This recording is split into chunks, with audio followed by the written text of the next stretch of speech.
hope that we're going to see you somewhere, and I think that you envision like that we're going to see you, and we're going to literally just, we're going to stop and reach out towards you.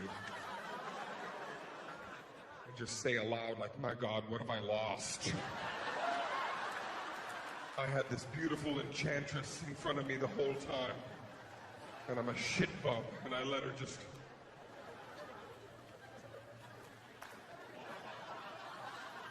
What motivates us as guys? Here's our motivation right here after a bad breakup. We want to meet and date a girl that is hotter than our ex. That's all we care about. We don't even care if we like her. We will deal with that later. Just got to be hotter than our ex, because we want to bump into you the same way you want to bump into us. We want to see you coming out of a movie theater with our new girl, so we can be like, hey, hey, hey, hey. What's going on? Upgrade. What's going on over here? How you doing?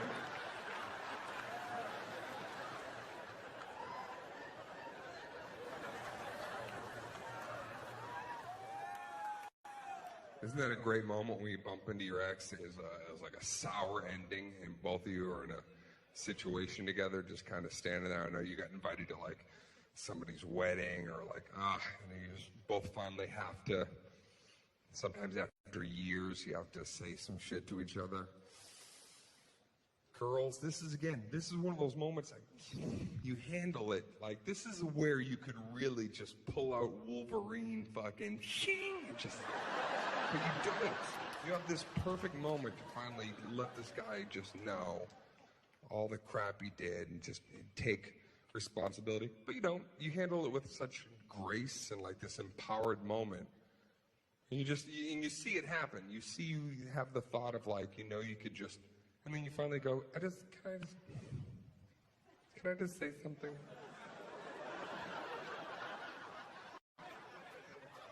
I only ever wanted the best for you. That's it. When I first met you, I remember the first thing I thought was, I just want the best for him. And that's what I still believe. I just want the best for you. And whatever you do, that's it. The best. And we wish that we could have that same ability, because we're in our head thinking of our response, which is usually something like we want to say, well, I hope that you fail at what you love. I hope you have a baby and that baby grows up to murder you on my behalf for whatever reason.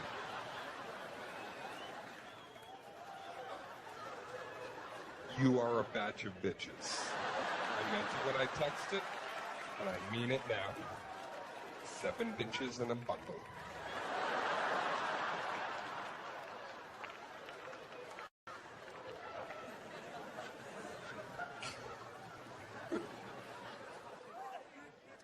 So I guess like one of the things that you can do right on the very start, like who's a couple? You guys a couple over here?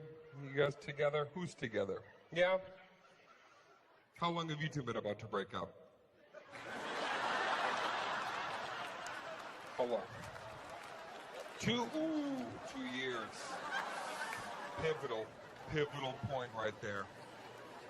2 years is it's amazing how a year and a half to 2.5, so much. A year and a half in, you're together, and maybe you're in like a little bit of a car accident, and both your heads kind of go forward, and and then guys return and go, baby, you okay? Baby, are you all right? Are you all right? Right? 2.5 years, that same thing. Baby, what the fuck did you do? Was that you? Was that us? What the fuck was that, babe? What did you do to us?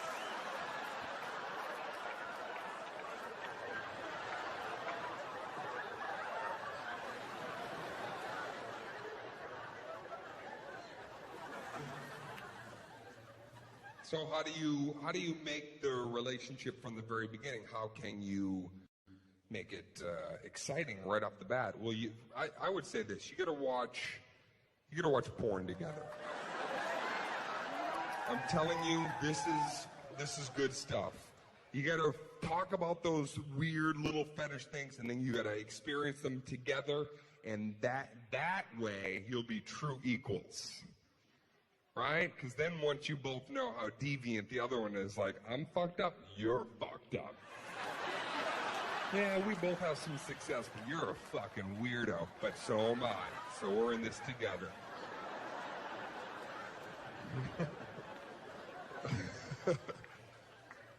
There's a healthy way to watch porn, and there's an unhealthy way to watch porn. Okay, here it is right here. You want a healthy way? This is what you do. You sit down together, you make it an experience together. You sit in bed, you get a computer, open it up, and then you share that. It's kind of like this titillating, exciting, you know, you go, all right, okay, baby, let's, all right, that's the site.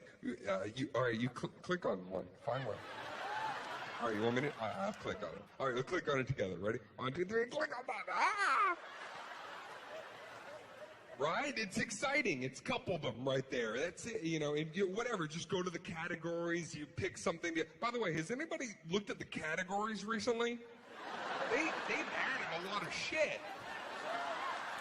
Categories used to be just a few things. It was like Asian, anal, threesome. You go there now, it's like coffin raiders,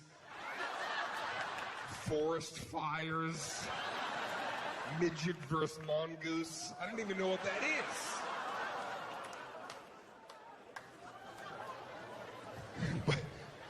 But you experience it together, and that makes this bond even.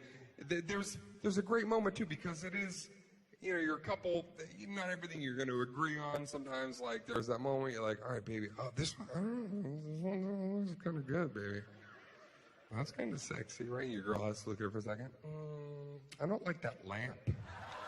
That's weird. Why did they put that in there? Looks like the lamp in my Nana's house. I can't watch that.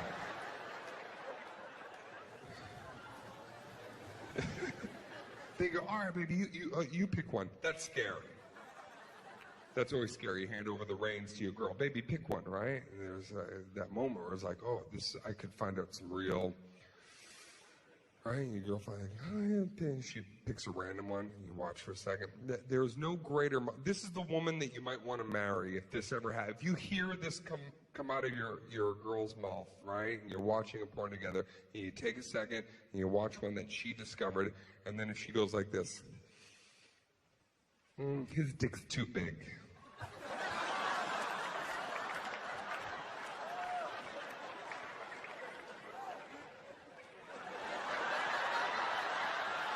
Yep, thank you. Bye-bye, big dick.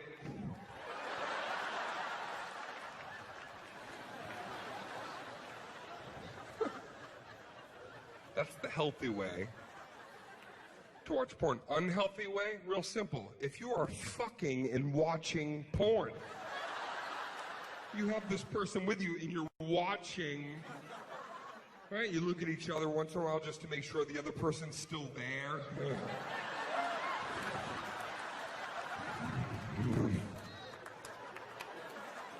I can't do that.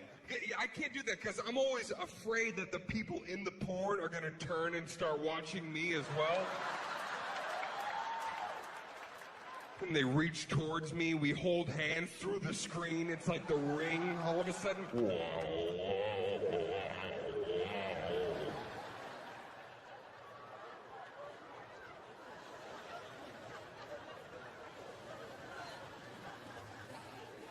Everybody has one embarrassing sexual experience in your life that you wish that you could just delete from your brain forever.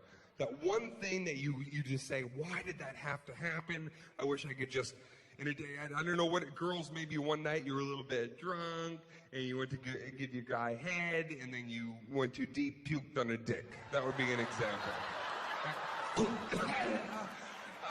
Maybe I just threw up all of your cock. Yeah, I know, honey. I'm right here.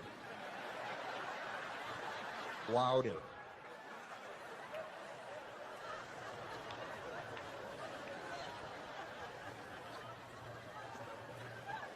Example, i.e.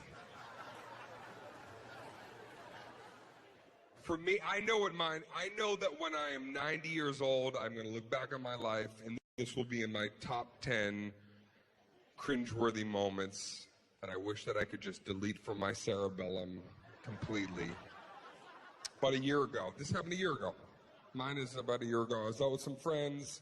I meet this girl right away. An incredible energy. You love that. You see somebody, there's a sexual chemistry. You have a fondness for each other, an affinity, a simpatico, if I may. A sexual simpatico. I think that was a Phil Collins album that I enjoyed. And you know that things are going to go down if you just, keep it cool, and that's great. It's an exciting experience.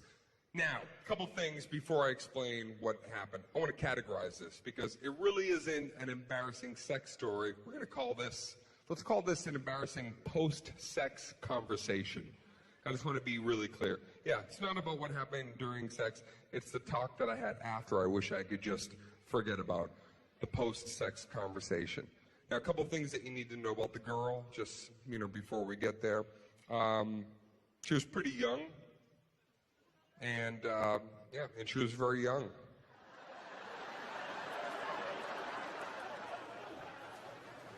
Yeah, it was my birthday week. I just turned 40 that week, and this girl, she was very, very young.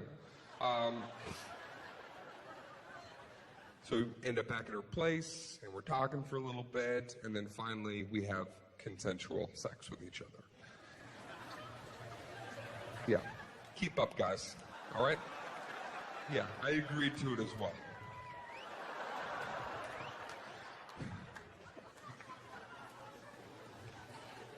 Finally have consensual sex with each other. And this is the exact conversation that took place. No paraphrasing, no embellishing, verbatim. We peel off each other. We're laying there for several moments, right? And then finally she turns to me right on the pillow and she goes, "Hey, what year did you graduate?" And I looked right at her. I graduated in 1990 from high school. And she looks at me and she goes, "Do you know how old I was in 1990? And I go, "No, I don't." And she goes, "1."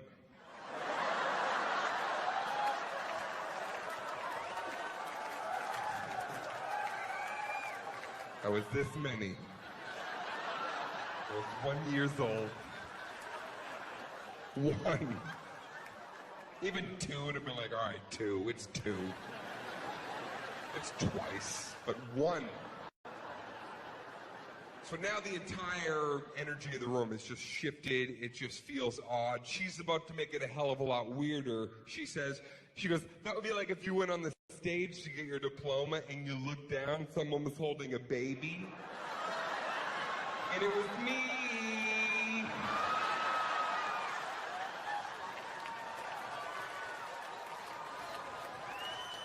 I said to her, I go, "No, what would be truly bizarre is if when I got that diploma, if I just stopped, pointed down, and said, someday, I'm going to fuck that baby."